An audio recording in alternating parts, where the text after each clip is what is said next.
Diplomatic এঙ্গেজমেন্টে আপনার অনেক কিছু হতে পারে, অনেক ঝগড়াঝাটি হতে পারে, ভেতরে ঝড় বয়ে যেতে পারে, যুদ্ধ লেগে যেতে পারে, সবকিছু হতে পারে। কিন্তু সার্জিও গরার দীনেশ ত্রিবেদীর ঢাকায় বৈঠক যে কারণেই হোক, এইটা যে তারেক রহমানের সরকারের জন্য নানান দিক থেকে বড় বিপদের খবর সেটা কিন্তু বলা যায়। এবং এটা এই বৈঠক থেকে আমরা কি বুঝতে পারি, এটার কি এজেন্ডা থাকতে পারে, সেগুলো নিয়ে আলোচনা করছি।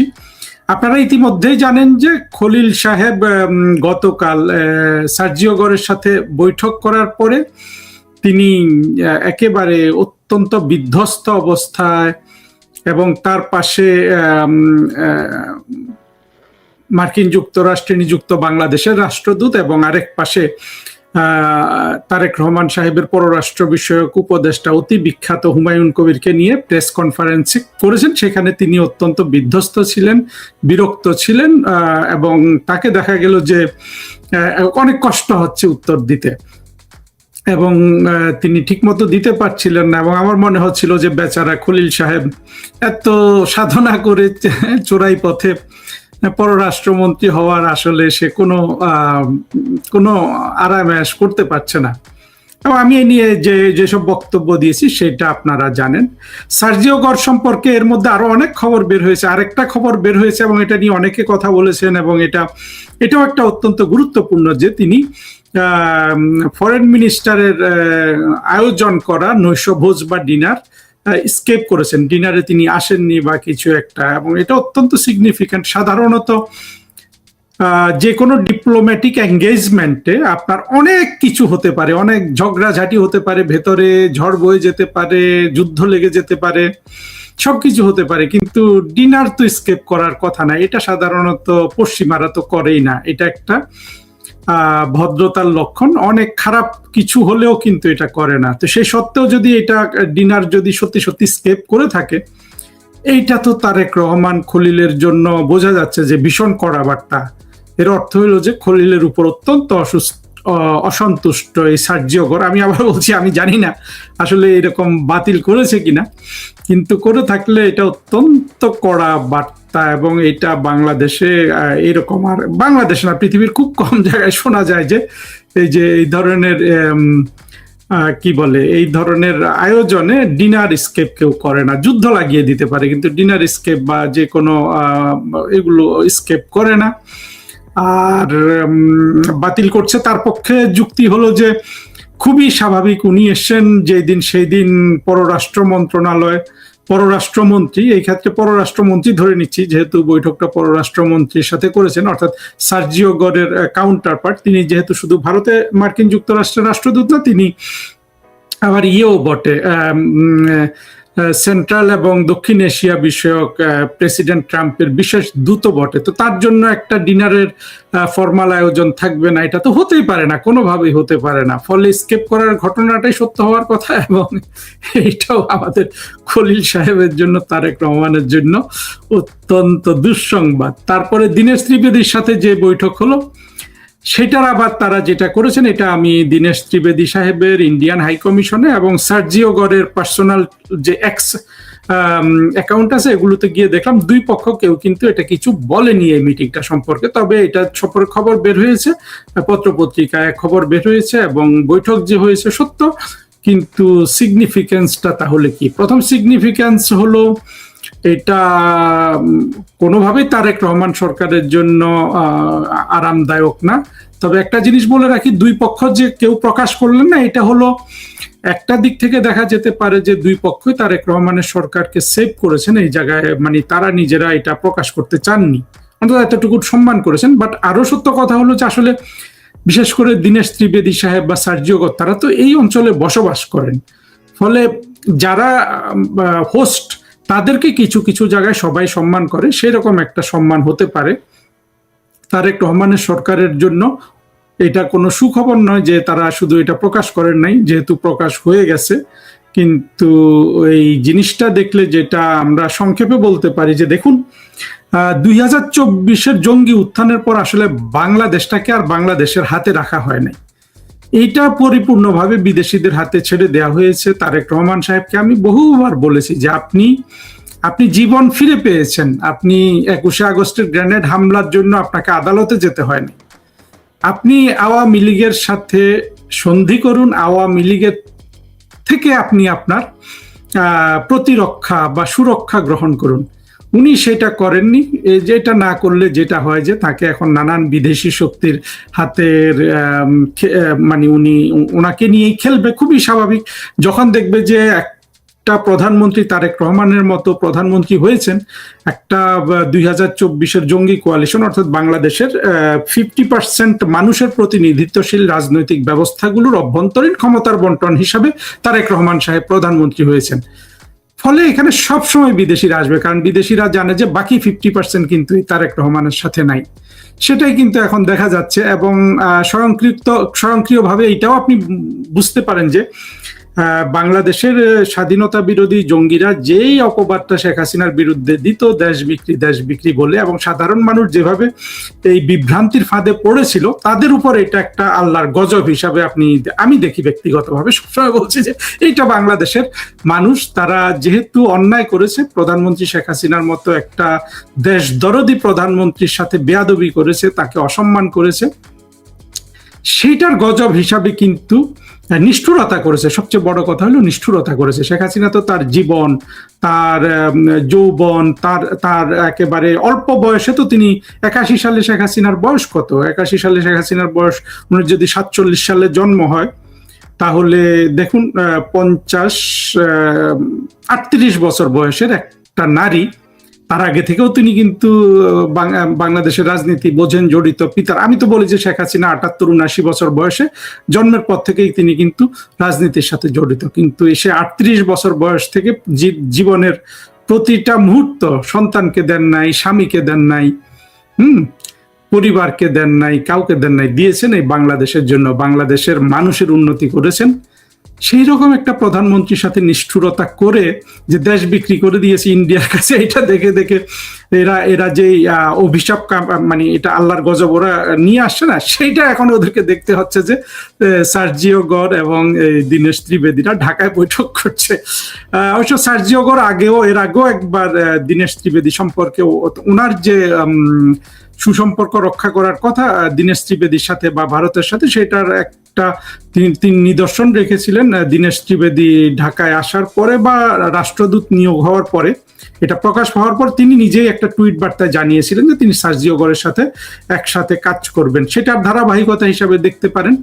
কিন্তু যে জিনিসটা খেয়াল করতে হবে, একই ঘটনা যদি প্রধানমন্ত্রী শেখ হাসিনার আমলে ঘটতো, তাহলে দেখতেন এই যে সাইবার সন্ত্রাসীগুলা ছিল তখনকার, এই যে কনক সারোয়ার, পিনাকি, ইলিয়াস, তারা কিন্তু এতক্ষণে মানে 8, 10, 12 ঘন্টা 16 ঘন্টা হয়ে গেছে এই বৈঠকের পরে, বাংলাদেশে তেমন কোনো কথা হচ্ছে না, তারা কিন্তু সারা বাংলাদেশকে রাস্তায় নামিয়ে নিত যে হই হই রই রই গেল গেল গেল শেখ হাসিনা কি, মানে নানান ধরনের নিন্দা সূচক করতো। কিন্তু তারেক রহমান সাহেব অত্যন্ত সৌভাগ্যবান যে ওনার পেছনে আসলে কোনো সাইবার সন্ত্রাসী লেগে নাই।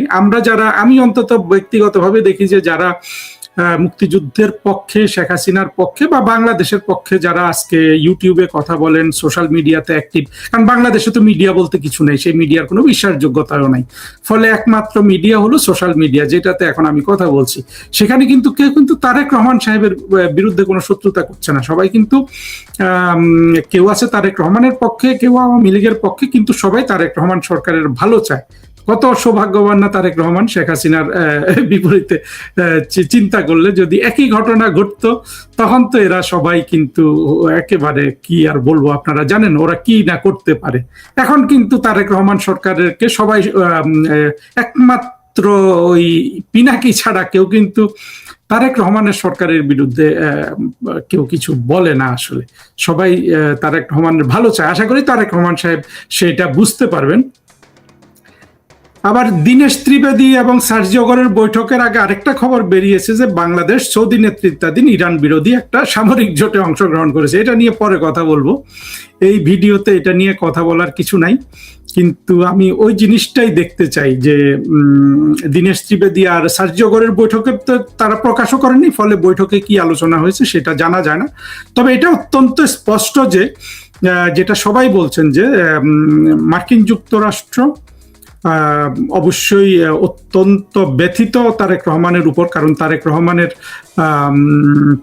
চীনের সাথে তার যেসব প্রতিশ্রুতি বা চীন যেভাবে এগিয়ে এসে ইকোনমিক ফিল্ডে তারেক রহমানকে এগিয়ে এসে বলা যাবে না, মানে এগিয়ে আসার সুযোগ আছে, সেটা তারেক রহমানের জন্য তো একেবারে অত্যন্ত দরকার, মানে ব্লাড লাইন ওনার সরকারের, মানে 2-4-6 মাস 1 বছর বেঁচে থাকার জন্য আসলে কোনো বিদেশি দেশের বা প্রতিষ্ঠানের আর্থিক সহায়তা দরকার। এই যে এত বড় একটা বাজেট ওনারা দিলেন, আসলে হয় কি রাষ্ট্র চালাতে আসলে আমি কি বলবো যে মানে যোগ্যতা অভিজ্ঞতা ছাড়া শুধু চমকের জোরে বা এইভাবে চলে এসে তো তারা বাজেটটাও আসলে ভুল করে দিয়েছেন কারণ আসলে মানুষের কাছে তো ভাবমূর্তি রক্ষা করা দরকার, সেই চেষ্টা কোনো উপায় তো নাই।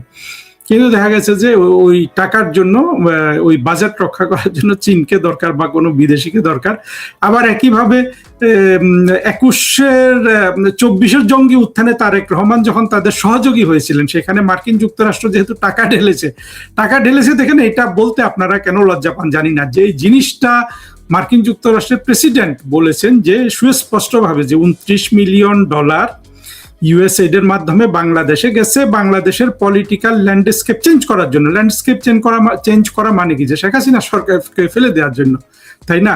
তখন তারেক রহমান যখন ওই কোয়ালিশনের অংশ ছিলেন, তিনি প্রতিশ্রুতি দিয়েছেন না, তারে মানে বাই ডিফল্ট দিয়েছেন, মুখে মুখে না দিলেও মার্কিন যুক্তরাষ্ট্র যা বলবে তাই করবে। সেই ধারাবাহিকতা ইউনুস কিন্তু মার্কিন যুক্তরাষ্ট্রের লোক, খলিল মার্কিন যুক্তরাষ্ট্রের লোক, তারা কিন্তু সব করছেন ওইভাবে।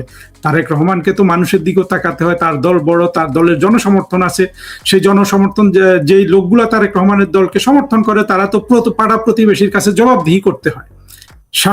এটা তো ইউনুসের কোনো বাধ্যবাধকতা ছিল না। ইউনুস তো বাংলাদেশের শিশুদের মেরে হাম তুলে দিয়ে শিশুদের উপর জাপানি শিশুদের সাথে মোলাকাত করে, ওইখানে খুনসুটি করে, আবার আমরা দেখলাম যে সে তাদের সাথে হ্যান্ডশেকও করে। তারেক রহমান সাহেব তো এটা পারবেন না। তার জনগণের কাছে মানে 50% তার যে মানে অভ্যন্তরীণ যে ক্ষমতার বন্টনের যে জনগণ, তাদের তো 30-40% আবার তারেক রহমানের সমর্থক, অন্তত তাদের কাছে তো তাকে জবাবদিহি করতে হয়। আর তাছাড়া আমরা অনেক আওয়ামী লীগের সমর্থকরা তো তারেক রহমানকে সমর্থন দিয়ে গেছিলাম ওই ইলেকশনে। আমি যদিও দেইনি ব্যক্তিগতভাবে, ওই ইলেকশনে আমার কোনোই আগ্রহ ছিল না, কিন্তু বাংলাদেশে যারা বসবাস করে সেসব আওয়ামী লীগার, বিশেষ করে সংখ্যালঘু হিন্দু সম্প্রদায়, তারা সবাই তারেক রহমান চেয়েছিল যে অন্তত তারেক রহমান সরকারে আসুক, সেভাবে তিনি এসেছেন। এখন তো তার সমূহ বিপদ, এবং তিনি যে চীনের দিকে ঝুঁকলেও বিপদ, আবার মার্কিন যুক্তরাষ্ট্রের দিকে তিনি পুরোপুরি ঝুঁকতে পারছেন না, টাকা দিতে পারে না মার্কিন যুক্তরাষ্ট্রের স্বাদ আছে, সাধ্য নাই। চীনের স্বাদের চেয়ে সাধ্য বেশি। মহা সমস্যা কিন্তু তারেক রহমানের। এবং তারেক রহমানের সরকারের যারা আসলে উপদেষ্টা বলবো, বা যারা তাকে পররাষ্ট্রনীতিতে কিছু বুদ্ধি দিতে পারেন, তারা কিন্তু বলছে যে আপনি সোজা গিয়ে চীনের কোলে বসে পড়েন, আর এইদিক সেদিক কিচ্ছু ভাববেন না। ভাবলে কি হবে, আপনি বিপদে পড়বেন, মহা বিপদে পড়বেন, আপনার সরকার আর টিকতে পারবে না। বলুন তো, এরকম উপদেশ যদি পায় তাহলে তারেক রহমানের মাথা ঠিক থাকে? ঠিক সেই অবস্থাটা হয়েছে, এবং সেটা ভবিষ্যতে আরো দেখা যাবে। আর তারেক রহমান সাহেব এগুলো ফেস করতে হলে তাকে আসলে অতি দ্রুত আওয়ামী লীগের সাথে সন্ধি স্থাপন করা উচিত, নতুবা যেটা ঘটবে, বাংলাদেশ প্রধানমন্ত্রী শেখ হাসিনা এবং আওয়ামী লীগের হাতে চলে যাবে। এবং তারেক রহমান সাহেব কিন্তু তার যেভাবে তিনি একটা কোরামিন ইনজেকশন পেয়েছিলেন লাইফটাকে বাঁচানোর জন্য 21শে আগস্টের গ্রেনেড হামলা থেকে, তার কপালে কিন্তু আর দ্বিতীয় কোরামিন ইনজেকশন জুটবে না। বন্ধুরা, আমি জানেন আমি এই চ্যানেলে কোনো গুজবের নিয়ে কথা বলি না, এবং 2024-এর জঙ্গিরা ধ্বংস, ঘৃণা এগুলো নিয়ে দেশটা দখল করেছে। আমাদের উদ্দেশ্য হলো যে ধ্বংসের পরিবর্তে সৃষ্টি, ঘৃণার পরিবর্তে প্রেম, ভালোবাসা, প্রীতি, অসাম্প্রদায়িকতা এগুলো আনয়ন করা। এবং আমি ব্যক্তিগতভাবে প্রধানমন্ত্রী শেখ হাসিনার সমর্থক, এবং তিনি বাংলাদেশ বাঁচাতে পারবেন, আর কেউ বাঁচাতে পারবেন না, এটা আমি দৃঢ়ভাবে বিশ্বাস করি। কিন্তু একই সাথে আমি বিএনপি এবং তারেক রহমানের ওয়েল উইশার, সেটা আশা করি বিএনপির বন্ধুরা যারা আমার বক্তব্য দেখেন তারা বুঝতে পারেন, এবং কোনোভাবেই বিএনপির বিরুদ্ধে, বিশেষ করে প্রধানমন্ত্রী তারেক রহমানের বিরুদ্ধে কোনো ধরনের অপপ্রচার করা বা গুজবের উপর ভিত্তি করে কোনো কিছু বলা, এই ইউটিউব চ্যানেল কখনোই করবে না। কাজে আমি সবার কাছে সাহায্য চাই, আপনারা চ্যানেলটি সাবস্ক্রাইব করবেন এবং ভিডিওগুলো প্রচার করে সাথে থাকবেন। বাংলাদেশের সামনের দিনগুলো যাতে সুন্দর হতে পারে, আমরা যাতে একটা ঘৃণার যে 2টা বছর গেল সেখান থেকে এসে আমরা যাতে আবার নতুন করে আবার সৃষ্টির পথে যেতে পারি। আমাদের তো অনেক ক্ষতি হয়ে গেছে, জানেন যে শেখ হাসিনা থাকার সময় যে টাকা ছিল 100 টাকা, অর্থাৎ যে টাকাটা ছিল 100, এখন সেটা হয়ে গেছে 140 টাকা। এই যে মানুষের যে এত ক্ষতি হলো, অর্থনীতি, রাজনৈতিক বাদ দেন, মুক্তিযুদ্ধের বাদ দেন, সেটা থেকে তো আসলে আমাদেরকে টেনে তুলতে হবে। আমরা 18 কোটি মানুষের একটা দেশ, আমাদের কত ধরনের আপনার চ্যালেঞ্জ, সেখানে তো আমরা বেশি দিন ভুল করতে পারি না। সেই জন্য আসলে বাংলাদেশের মানুষকেও বুঝতে হবে, এবং আমি নানান দিক থেকে খবর পাচ্ছি যে মানুষ কিন্তু অত্যন্ত বুঝতে পারছেন, এবং দেশ যে আর তাদের হাতে নাই এটা কিন্তু মানুষ সবাই এখন হাড়ে হাড়ে টের পাচ্ছে।